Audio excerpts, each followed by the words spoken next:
Good morning.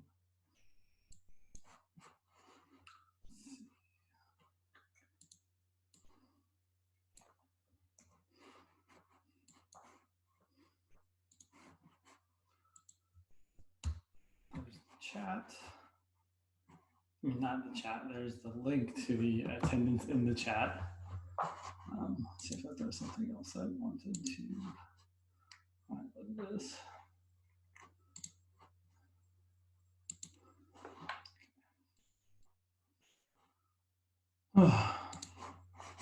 All right.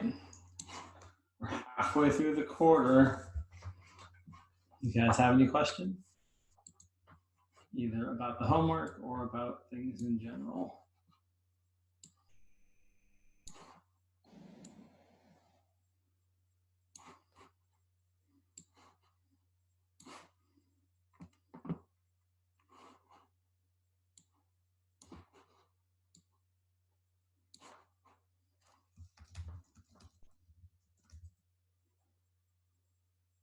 Sure, that was a little tricky.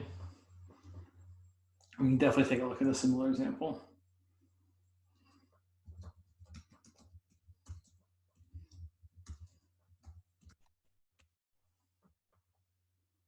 Oh, yeah.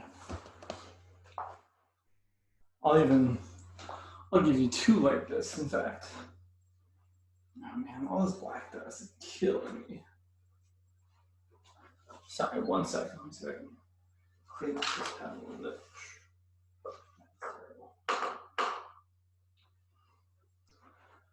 So, problem 7 from the homework gives you something like this. Let's say h of x, this is what I wanted, is f of x times g of x. That's not the pen I was looking for. It's this one. I'm just going to make up some numbers, and they tell us that, almost enough, so I'm going to do the goal. They tell us that f prime of x is, sorry, I think it tells us f prime of a number, right? Yeah, they tell us all the things. So they tell us that, I'm going to make up different numbers. So let's say f of 6 is 1, sorry, f prime of 6 is 1, f of 6 is 7, g of 6 is negative 2, and g prime of 6 is positive 3. And what they're asking you to do is to use the product rule to find the derivative of this h of x. Here we go. So the idea here really is, this is mostly just testing your ability to know the formula. So if I was to take the derivative of this, h prime of x, just using the formula for the product rule, is, there's all these things I always forget to use, is the derivative of the first thing times the not derivative of the other thing, and then you add, and then you do the opposite. So then it's f of x, not derivative of f, times the derivative of g. So that's the general product formula for h of x in this case, where h of x is the product of f and g. So the derivative of h of x is f prime g plus f g prime. And then we can find h prime of 6 by finding f prime of 6 times g of 6 plus f of 6 times g prime of 6. And then we just plug in all the things we know. So f prime of 6 is 1, g of 6 is negative 2, f of 6 is 7, g prime of 6 is 3. So I end up with negative 2 plus 21, which is equal to 19. So that's how you do a problem like that. Bonus question. Let's say that, I'm sure we'll use r of x. Let's say that r of x is equal to f of x divided by g of x. And I want to find r prime of 6. So instead of the product rule, what rule am I being forced to use to find r prime of 6 in this problem?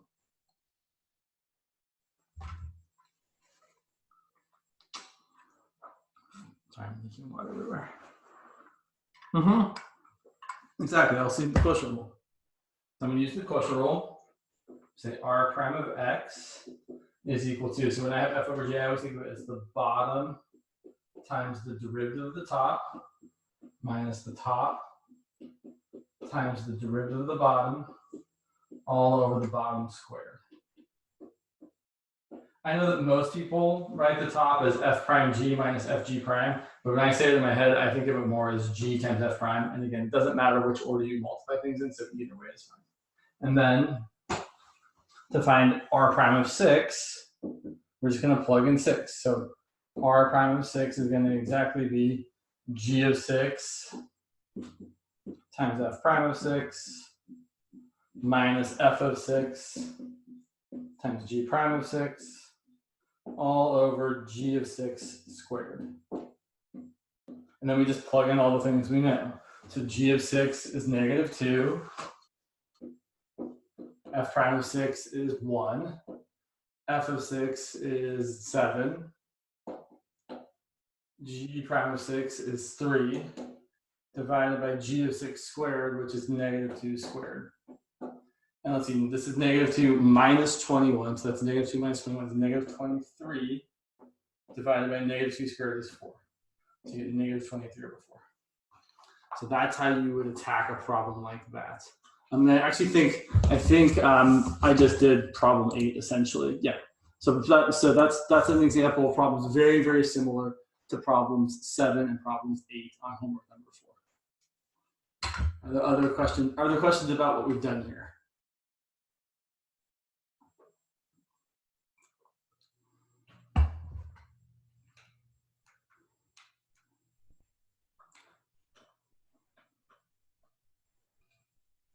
Also, there's a new poll on Canvas. You guys should take it. I know it's not required, but if you take it, I think you'll be amused, maybe a little. Anyway, all right. I don't see other questions about this.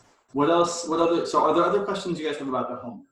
I'm always happy to address the homework. You know, obviously using different types of discontinuity. Sure thing. In my mind, there's like 3 or 4 different types of discontinuity. I'm going to draw some very general pictures, and then we'll talk about some specific examples.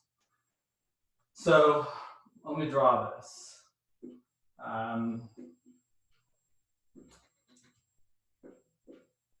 going to call this point here, let's call it A. And let's see what else can I draw here. Again, this is that A.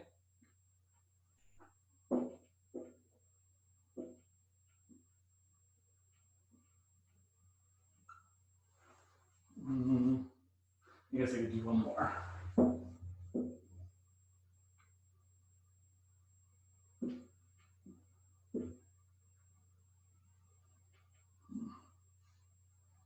Sure. Okay, so to me, these are all kind of general pictures of how functions can be discontinuous. You can have a function that can be discontinuous because you have a vertical asymptote, because the function is undefined.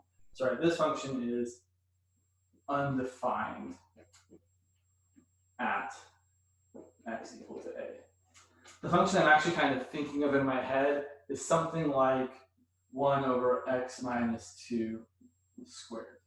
Right? If I try to plug in 2, I get division by 0, and that's undefined. This function is also undefined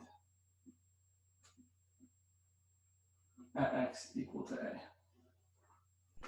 I guess I should back up a little bit. We would also say that this function, the limit doesn't exist. Even though the limit is infinity, infinity is not a real number. So not only is this one undefined, this one is also discontinuous because the limit as x approaches a of f of x does not exist. Yes, I know we would say it's infinity because both sides are going up to infinity, but infinity still means it doesn't exist. Here, on the other hand, I would say in this case, the function is undefined at a, but the limit exists. Right? The limit as x approaches a of whatever this function is equal to this value L. So here, the limit exists, but the function doesn't exist, so it can't be continuous. Similar here, but slightly different. Here, the limit exists, right? The limit as x approaches a of f of x definitely exists, right? As the function gets closer, sorry, as the x values get closer to a, the y values get closer to L. Same thing from either side. But f of a doesn't equal L, right? It's equal to some other value. Let's call it, I don't know, we can call it M. Right, so the limit exists and the function exists, but they're not equal to each other. And I don't want to say lastly, but the last kind of discontinuity I can think of is where you have the function existing, right? Well, I mean, I suppose it would be discontinuous if the function didn't exist at a. Right? If we had a there and it was and it didn't exist, totally discontinuous. But even if it does exist here, right? If f of a is equal to this L1 value, this is L2, the function exists, right? F of a is equal to L1, but the limit as x approaches a of f of x does not exist because the left-hand limit is L1 and the right-hand limit is L2. The limit as x approaches a from the left of x is L1, and that's not equal to L2, which is the limit as x approaches a from the right. So I know these aren't specific examples, we'll do some next, but these are very kind of generally how functions can be discontinuous. You can either have the function not existing at a point, you can have the limit not existing at a point, or you can have the function and the limit both existing but not being equal to each other. Whoops. The way this usually comes up is looking at piecewise functions. Although there are some, actually let me, well no, so let's look at some piecewise functions and then we'll kind of, yeah.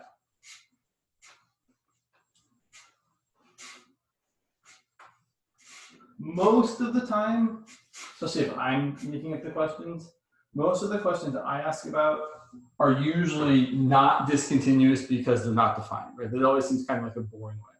So, oh, sure. Yeah, that's all these.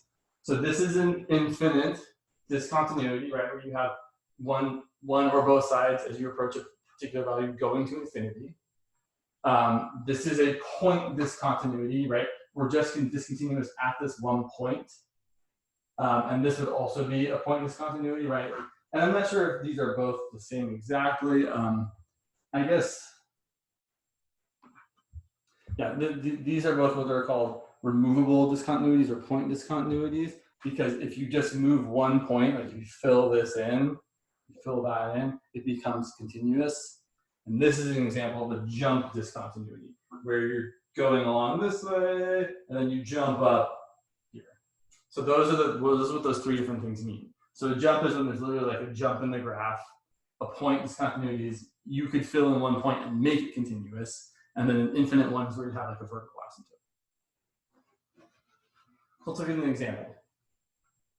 Let's say f of x equals, sure, sine of 5x over 2x when x is not equal to 0. And I'm going to be, no, let's just be smart about it. Let's say it's 3 when x is equal to 0.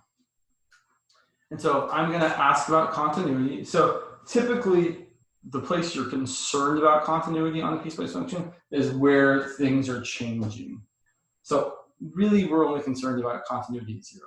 This function is continuous everywhere else, right? If we look at x not equal to 0, we're just this sine function divided by 2x, which is always defined. Oh, excuse me, sorry. Always defined on this domain. Sine is continuous on its domain. Rational functions are continuous on their domain. So as long as x isn't 0, this function is continuous. But we're really wondering about, is it continuous? Continuous at x equal to 0. And so there's typically kind of a 3-step process that we go through to see if it's continuous. First, we check, does f of x exist at x equal to 0? So what's f of 0 equal to in this particular piecewise function?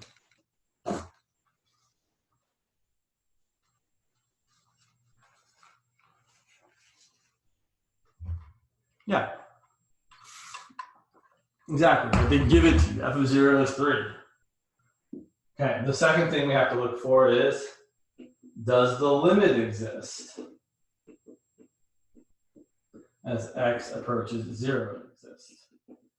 A lot of times this is going to mean taking the left-hand limit and the right-hand limit and seeing if they're the same. That's actually not true in this case, since x is the same on the left or the right of 0, right? The function is the same on the left or the right. The function is sine of 5x over 2x when x is positive. It's also sine of 5x over 2x when x is negative, right? Because it's always this piece when x is not 0. So to find the limit as x approaches 0 of sine, we then take the limit as x approaches 0 of sine of 5x over 2x. We don't worry about either side in this example. All right, we've done limits like this before. I'm going to write this as the limit as x goes to 0 of sine of 5x over blank times blank over 2x. What is going to go beneath sine of 5x? Oh yeah, you guys got it. So if I put a 5x here, I also have to put a 5x up here. And then we know the limit as x goes to 0 of sine of 5x over 5x is 1. And here the x is canceled, so we get 5 halves. So the function exists at 0, the limit exists at 0, but then the third thing we have to check is, are they the same? And they're clearly not the same. 3 and 5 halves are not the same. So 3, we say it's not continuous at x equals to 0 because f of 0 does not equal the limit as x approaches 0 of f of x. So in this case, when the limit exists and the function exists, but they're not equal to each other, this is called a point discontinuity or a removable discontinuity. This is the kind of thing where you could fix it by just moving this point, right? If we instead said this was also 5 halves, then it would be continuous there. And I can actually, instead of me trying to draw a picture, let's look at Desmos. Desmos is great. So let me grab Desmos real quick here. I'll show my screen in just a second. Desmos, where'd you go? Oh, I've changed my tab so they're all in this graphing thing now. 1 second. There's my graphing tab. Desmos. Share my screen. Do it. So we can see here, if we look at this, there's probably a way to actually make a piecewise function, but I don't know what that is. Oh, I do kind of remember what it is. It's not that important though. So let's say we've got, y equal to sine of 5x divided by 2x. And I kind of want to show you guys how there's like a way to do it. It's not that important. And we can see this function looks like it's actually continuous everywhere, but if you look at 0, it's obviously undefined at 0. Right, if you try and get 0, yeah, right, 0 is undefined. But we can see that the value is clearly 2.5, which is 5 halves. So if we just, we can imagine, since I'm not sure how to do it, I know I did before, that if you have the point 0, 3 here, right, that would be discontinuous because you'd be traveling along here, and then right when you got to there, you'd have to jump up there, which would make it discontinuous. But then if we change that value from 3 to 5 halves, that would totally make the function that we have continuous. So that's an example of a removable discontinuity, or also called a point discontinuity.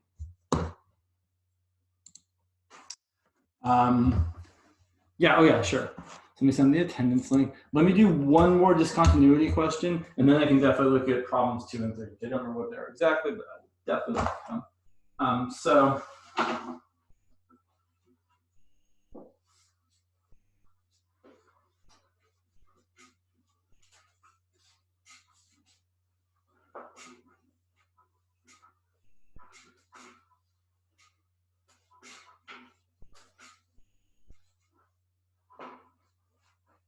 So is the following function,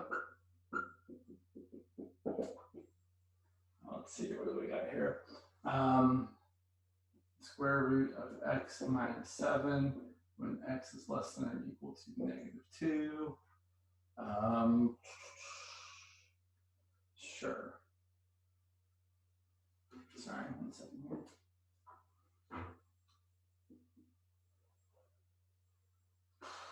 So I'm trying to think of something good.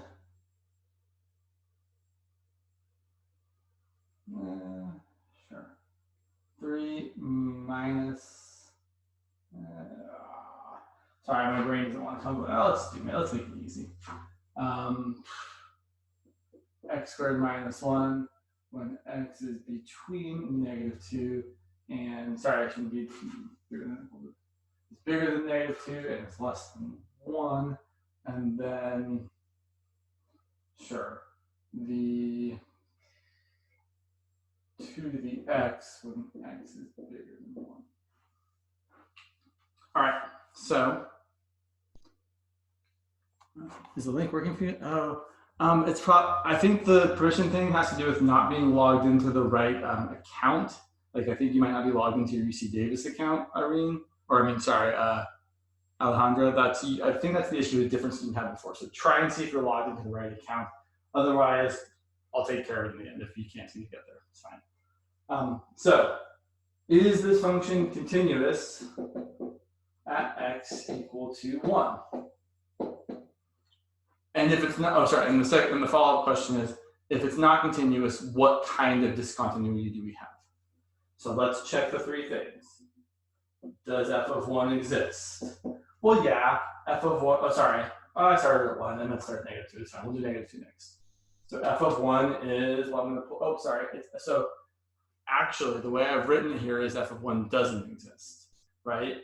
There's nowhere where x is equal to 1, so this would be a lame example, but you could say, oh, the function's not continuous at 1 because f of 1 doesn't exist. However, I usually don't actually write examples like that. I would actually meant to have made it like this. So then we can find f of 1 by saying, okay, f of 1 equals 2 to the first, which equals 2. Second part, does the limit exist? So what about the limit as x approaches 1 of f of x? Well, then we have to look at the limit from either side of 1 because it's defined differently on the left of 1 and the right of 1. So I'm going to look at the limit as x approaches 1 from the left side. On the left side, am I using the top piece? Let me say this again. If I'm approaching 1 from the left, am I using the top piece of the piecewise function, the middle piece of the piecewise function, or the bottom piece? What do you guys think? Top, middle, or bottom?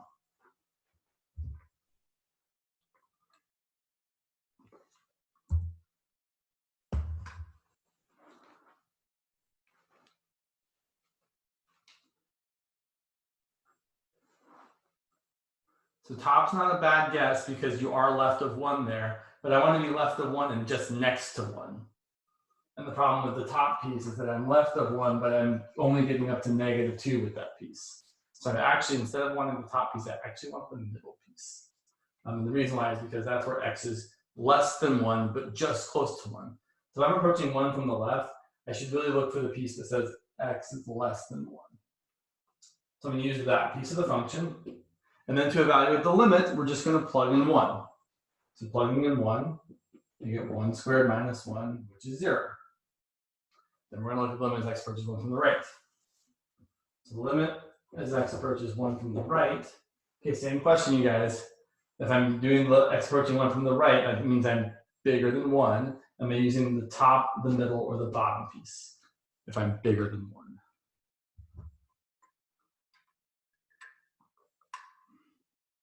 Yeah, the last one, the bottom one, because that's where x is bigger than or equal to 1.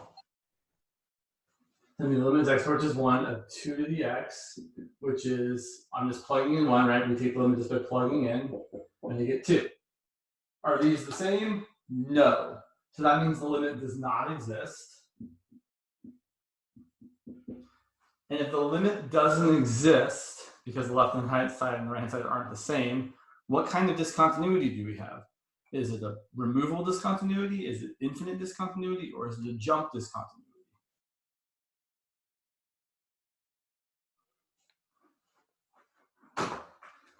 Yeah, it's definitely a jump. Whenever the limits aren't the same, it's definitely a jump. The way you can kind of think about that is if you're ever trying to draw it, right, here's one. I'm actually not going to draw the function, but I know the left-hand side is going to 0. So I'm like going towards this point here.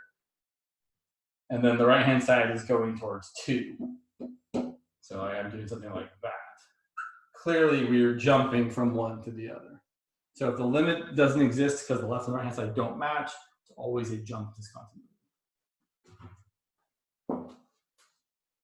So I would say the function is discontinuous at 1 because the limit doesn't exist and we have a jump discontinuity. What about being continuous at x equal to -2? Well, we would do the same process. We'd see if the function exists. And wow, I really wrote the function wrong, so wrong. So I'm going to fix it because I made a mistake. It happens sometimes. Currently, the function is definitely not continuous at -2. So if I plug in -2, what do I get inside the square root? What's -2 minus 7?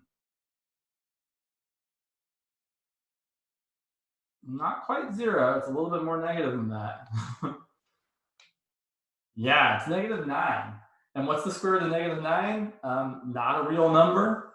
So in this case, the function does, the way I've written, I'm going to fix it because I made a mistake.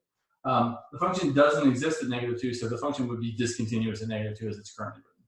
In fact, this function would be discontinuous everywhere less than -2 because it also doesn't exist there as well.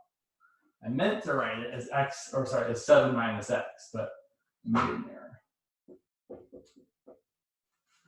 So now the function at least exists at -2 because f of -2, so that's the first thing I check, right? F of -2 is equal to the square root of 7 minus -2, which is the square root of +9, which is equal to 3. Okay, now let's check for the limit as x approaches 2. Sorry, as x approaches -2. So from the left, so if I'm approaching -2 from the left, that's where I want to be less than -2. So I'm going to use the top piece because that's where x is less than -2. I'm using this piece of the piecewise function. And since I already know what I get, right? I know when I plug in -2, I get 3. When I evaluate this limit, I'm just going to plug in -2 and get the square root of 9, which is 3. Now I have to look at the limit as x approaches -2 from the right-hand side. So when I'm approaching -2 from the right-hand side, let me ask you guys, am I using the middle piece or the bottom piece if I'm approaching -2 from the right, or if I'm just a little bit bigger than -2? Should I be using this middle piece or this bottom piece?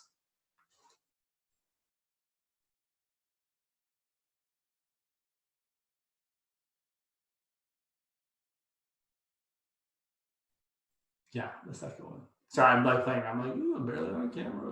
All right. Yeah, definitely the middle one because that's where x is bigger than -2, and that's what it means to be approaching -2 from the right-hand side, since you're bigger than -2, but you're really, really close to -2. So I'm using the middle piece, which is x squared minus 1, and I'm just going to plug in the -2, and -2 squared minus 1 is 4 minus 1, which is 3. So the left-hand limit and the right-hand limit are the same. So limit as x approaches -2 of f of x is equal to 3. And then, since the limit is 3 and since the function is 3, since they're the same thing, we can say the function is continuous at -2. So here we would say f of x is continuous at x equal to -2. Because the limit exists and is equal to the function value. I would write that down here, but I'm kind of out of room. So that's kind of the process for telling if the function is continuous or discontinuous somewhere. You look and see if the function exists. You look and see if the limit. So I should say, you look and see if the function exists, and if it doesn't, it's discontinuous. And then if it is, you look and see if the limit exists. And if it doesn't, it's discontinuous. And then finally, if they both exist, you make sure that they're equal to each other. And if they don't, it's discontinuous. Yeah. That's a good, so, and definitely continuity is something you should be aware of. It's certainly the type of thing someone would typically ask on a midterm or a final if they were going to give one.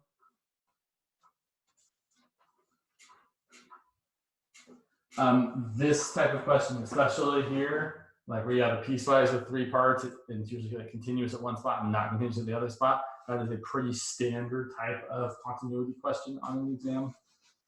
All right, so someone asked about questions 2 and 3.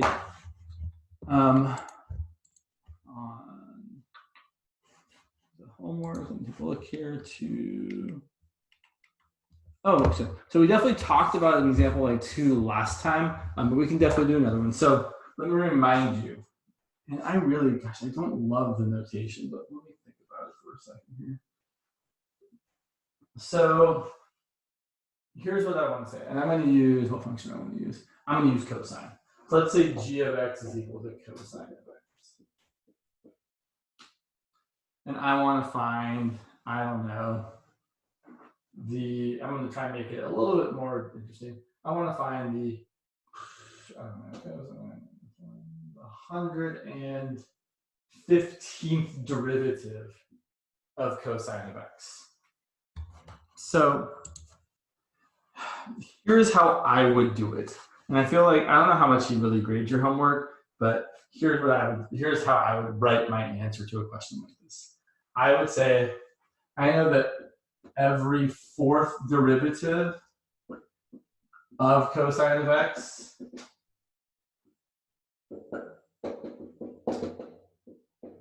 is cosine of x. Meaning I know that the 4th derivative of cosine of x is cosine of x. I know that the 8th derivative of cosine of x, sorry, I wrote that wrong. The 8th derivative of g of x is cosine of x, and so on. And that's because of the, well, it's 503 is not that bad. It's actually, 503 is actually easier than 115. And it's actually easier than maybe like 33. He actually made it not that bad once we figure out kind of the pattern here. So every 4 derivatives of cosine is back to cosine. So if I was going to ask for, like, for example, if I was going to ask for the, I don't know, the 13th derivative, well, here's what I would say. I know that if I do 12 derivatives of cosine, I'm back at cosine. So if I'm going to do 13 derivatives, I'm going to do 12 of them. I'm going to be back at cosine, and then I have to do 1 more. So the 13th derivative of cosine is the same as the 1st derivative of cosine, because they differ by a multiple of 4 derivatives, right? 13 minus 1 is 12, and 12 is a multiple of 4. And I know the derivative of cosine is negative sine of x. So the real plan of attack for this problem is figure out what the biggest multiple of 4 is that is less than 115. So 115, it's either 114 or 112. And I think it's 112, right? 112 is divisible by 4, I think, right? 4 times 2, 8, divide, subtract. Yeah, right. So 4 goes into 112. I don't really care how many times, 28 times. And the remainder is 0. So here's what I'm thinking. If I do 115 derivatives, 112 of those derivatives are going to get me back to the same place. So after I do 112 derivatives, how many derivatives are still left? Exactly. So the 115th derivative of cosine is the same as the 3rd derivative of cosine, because after you do those 112 derivatives, you've gotten back to cosine, and then you have to do 3 more derivatives. So let's see. The 1st derivative of cosine is negative sine. The 2nd derivative of cosine is the derivative of negative sine, which is negative cosine. And the 3rd derivative of cosine is the derivative of negative cosine, which is positive sine. So since the 3rd derivative of cosine is sine, the 115th derivative of cosine is also sine. So that's kind of the idea. So for another example, one that's even more similar to what he gave you guys, let's say my function was negative sine of x, and I want to find the 801st derivative. Well, that's actually really not terrible. Because here's the nice thing about numbers that are close to a multiple of 100. Every multiple of 100 is a multiple of 4, right? 100 is 4 times 25. 200 is 4 times 50. The fourth derivative of cosine would be cosine, right? Because the derivative of sine is positive cosine. The fourth derivative of any trig function that's sine or cosine is itself. So if my first function, right, my original function g of x was cosine, then the first derivative was negative sine. The second derivative was negative cosine because the derivative of sine is cosine. The third derivative was positive sine because it's negative cosine. Sorry, negative sine. And then the derivative of sine is positive cosine. So whenever you take four derivatives of sine or cosine or negative sine or negative cosine, you always get back to where you started. So I know the fourth derivative of negative sine is negative sine. Now, I know 800 is a multiple of 4. So after I do 800 derivatives, I'm going to get back to where I started. So this is going to be the same as if I just do the first derivative, because those 800 derivatives didn't make a difference. So the first derivative of negative sine, well, I know the derivative of sine is cosine, so the derivative of negative sine is negative cosine. So the problem he's giving you is very, very similar. Right? 500 is a multiple of 4. You can kind of pretend those derivatives don't have to be done, and then you've got 3 left over, and I think you can handle that. Let's see, someone else asked about number 5. Yeah, oh, and also, yeah, let me see one thing here. Yeah, 5 is not, 5 is interesting, sure. So I'm going to make it more interesting. So let's say, we should definitely talk about the chain rule more. Yeah, we'll look at 5 and then we'll talk about the chain rule. Well, unless you guys have other questions.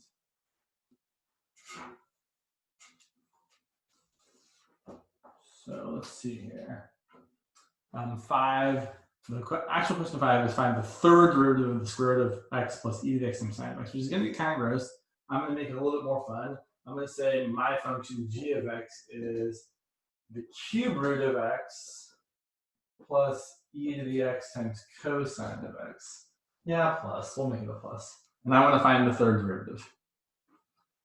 So before I do anything, if I'm finding derivatives, I'm going to make it even more exciting. I'm also going to throw in a 1 over x squared. That's going to make it more fun. Okay, so I want to find the third derivative. Before I find the third derivative, I really, really, really want to write any roots of x or something divided by a power of x as just a power of x, meaning I should really not take the derivative yet, just re-express this as x to the 1/3 plus, I'm actually going to put this part next because these parts are going to be easier to deal with. So 1 over x squared is x to the -2, and then I've got e to the x times cosine x. And for the e to the x times cosine x part, we are going to have to use the product rule when we take its derivative. Okay, so first derivative.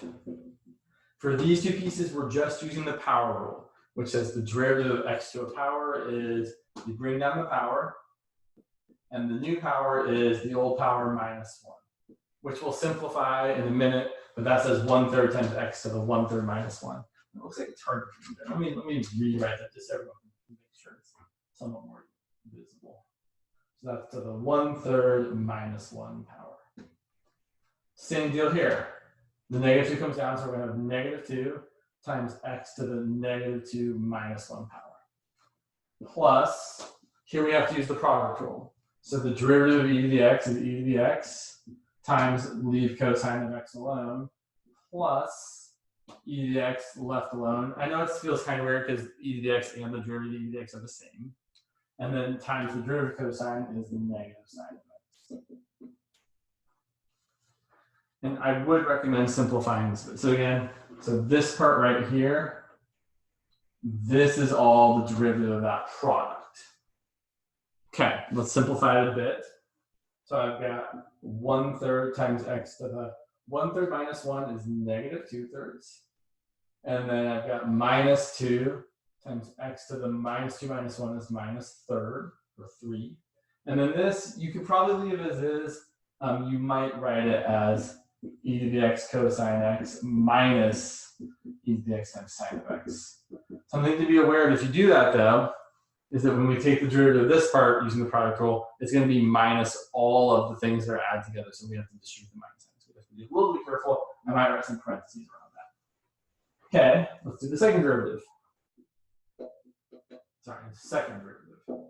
So again, using the power rule. So now the negative 2/3 comes down, so I get 1/3 times negative 2/3 times x to the minus 2/3 minus 1. Okay. Then for this part here, I get minus 2 times the minus 3 comes down, and you get x to the minus 3 minus 1. And then for this part, for these parts, we have to use the product rule. Now here's the thing that's kind of nice. We already know the derivative of e to the x times cosine x. We literally did it right there. The derivative of e to the x times cosine x was e to the x times cosine x plus e to the x times negative sine x. So we can say that this part here is just going to give us e to the x cosine x minus e to the x times sine of x, right? Distribute green that. And then minus, I'm probably going to run out of room over here. The derivative of this using the product rule, I can probably fit it in, is the derivative of e to the x, which is e to the x, times leave that alone, sine of x, plus leave e to the x alone, multiplied by the derivative of sine of x, which is cosine of x. That's a little bit smushed. And now I really would encourage you guys to simplify this before moving on to the third derivative. This is going to look like 1/3 times negative 2/3 is negative 2/9. X to the negative 2/3 minus 1 is negative 2/3 minus 3/3, which is negative 5/3. Minus 2/3 minus 3 is plus 6. X to the minus 3 minus 1 is negative 4. And now looking here, look at what I've got. I've got, oh, that's interesting. Things can cancel out. Yeah. So I've got an e to the x cosine x minus an e to the x cosine x, and those are going to cancel. Not really true. That seems funky. I guess that's true. That's weird. I guess I shouldn't be surprised. No, that's not surprising at all.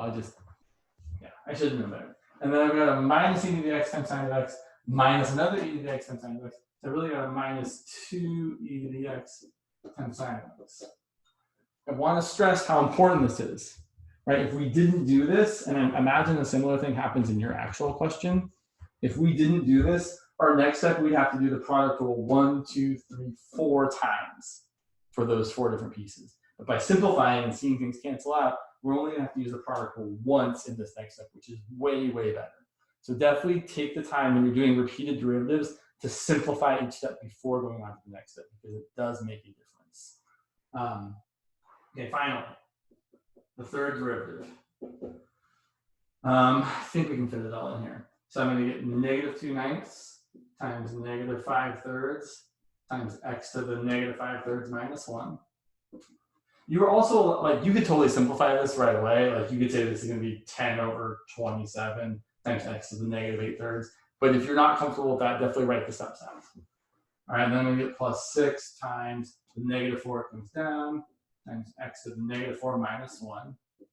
And then finally, I'm going to think of this as minus 2 times all of that, so that I can just do the product rule of this and leave the minus 2 out in front, times the product rule for this, derivative of e to the x is e to the x, times sine of x, plus e to the x times the derivative of sine of x, which is cosine of x.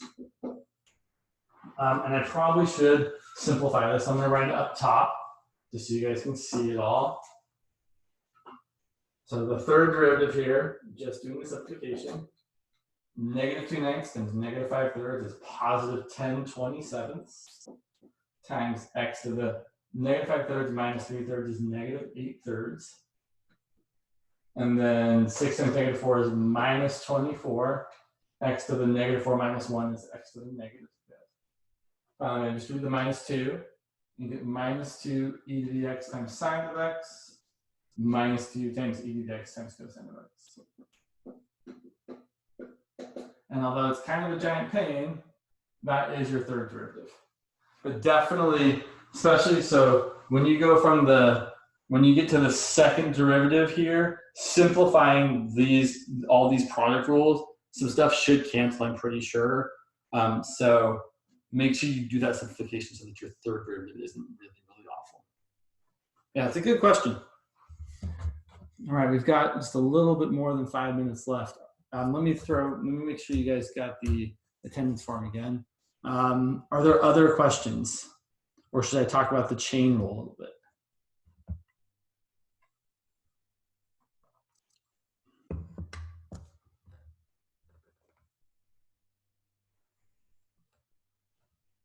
Sure. Actually, did you guys watch his lecture? So I guess on Wednesday, did I watch his lecture from Wednesday? I don't know if I watched his lecture from Wednesday. Did you talk about the derivative of tangent yet?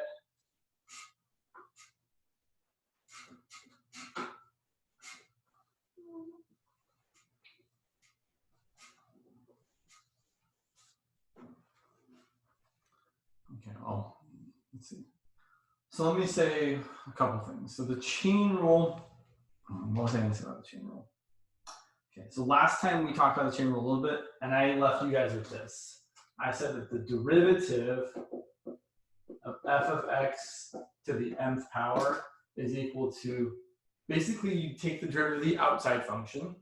So I've got something to the nth power. I'm going to use my power rule and say it's n times my something to the n minus 1 power. Then I'm going to have to multiply by the derivative of the inside stuff. And that is generally how the chain rule works. You differentiate the outside function, you leave the inside stuff alone. I do call it stuff all the time. And then you multiply by the derivative of that inside stuff. So let's do a couple examples. Let's say our function was y equal to, let's make it fun, 6x cubed plus 2x to the 5th power. And although you can certainly multiply it out, it's a giant pain, you're not supposed to. So I want to find the derivative. And you can either write the derivative as dy dx or y prime. So here's how I'm seeing this. I've got some stuff to the 5th power. I know that the derivative of x to the 5th is 5 times x to the 4th. So the derivative of some stuff to the 5th is going to be 5 times my stuff to the 4th.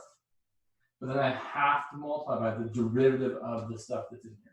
So this stuff that just stays the same there, that's going to be 6x cubed plus 2x.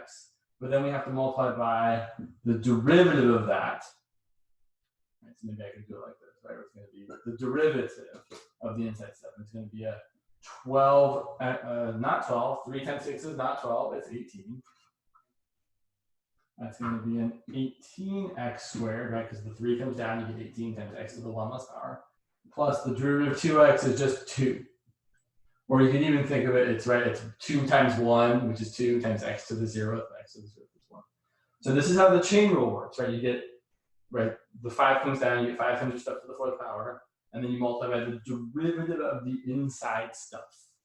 And that's really, really what you're doing every time. And it works for really anything. So for example, if I have a function that's like, I don't know, let's make it even more fun. 2x to the 5th plus 7 sine of x plus 18 to the 101st power. This is meant to be pretty straightforward. The derivative is going to be, well, again, I've got something to the 101st power. My derivative is, well, the power comes down to 101 times my stuff to the 1 less power. The stuff inside doesn't change. Right, we're taking the derivative of the outer function. The inside stays the same. Then we have to multiply by the derivative of the inside. Sometimes people like to underline this to remind them they're going to take the derivative of that. And the derivative of this is going to be, let's see, the derivative of 2x to the 5th is 10x to the 4th. The derivative of 7 times sine of x is 7 times cosine of x. And the derivative of 18 is 0, so I'm not going to write it. And you do need this derivative of that stuff to be in parentheses if there's more than one term. So there's a couple examples, but what I really want to say in the last minute is the chain rule doesn't work for just powers of functions. It actually works for any function of function of some stuff. So I'm going to give you an example. I feel like I don't really have enough time to say all the things I want to say. I'm going to take a couple extra minutes because I feel like I have to. I'm going to take just a couple extra minutes. If you have to go, I totally understand. But I'm going to give you an explanation for something that I think you need. And we'll do it again on Monday if we need to. So if I had to take like the derivative of, say, sine of some crazy function like x squared plus 3x. I know the derivative of sine of x is cosine of x. So I know the derivative of sine of some stuff using the chain rule is cosine of the stuff, but then we have to multiply on the outside by the derivative of that stuff. So the derivative of sine of x squared plus 3x is cosine of x squared plus 3x times the derivative of x squared plus 3x, which is 2x plus 3. Now, he did prove the chain rule in class, which seemed a little unnecessary, but it's fine. What I want to do is give you an example of this to kind of make it a little bit clearer why it works. So I'm going to give you actually a simpler example. Let's look at the derivative of sine of 2x. And at least according to the chain rule, here's what we should get. It should be, well, the derivative of sine of some stuff is cosine of the stuff times the derivative of the stuff. And the derivative of 2x is just 2. Okay, I'm going to show you how this works. But actually, you know what? Instead of trying to graph the things, I'm just going to show you on Desmos because that'll be faster. So let's take a look at Desmos real quick here. All right, I'll share my screen just one sec. Let me get the right stuff. Come on, Desmos, give me the good stuff. Okay, there we go. All right, so here is, yeah, share it. Do it. Okay, so here's the sine function. And remember how, let me see here. I want to, okay. Sine, that looks like, sorry, I feel like I want more. Sorry, let me zoom out a little bit.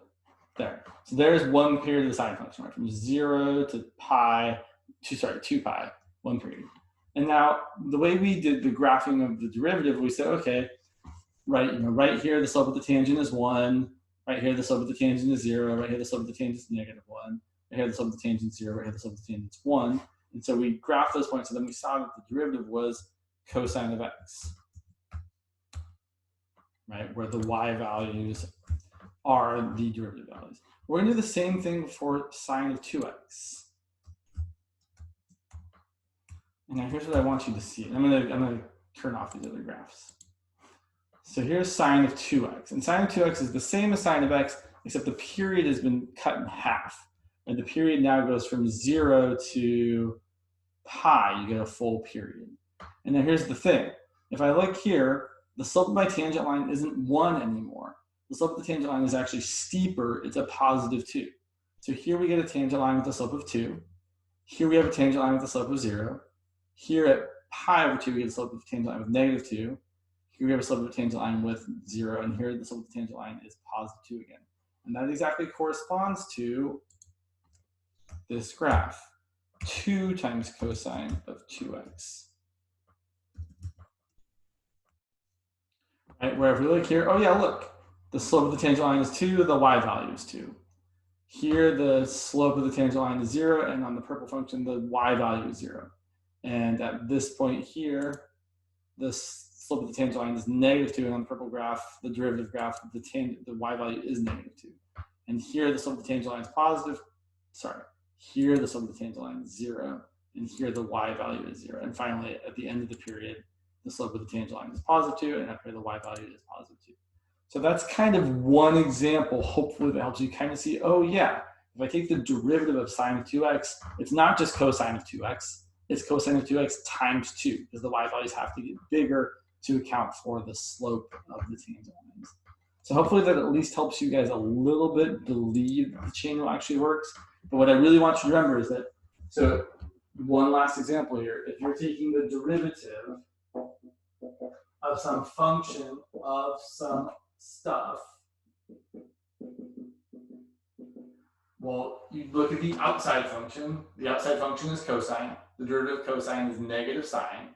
So the derivative of cosine of some stuff is negative sine of that stuff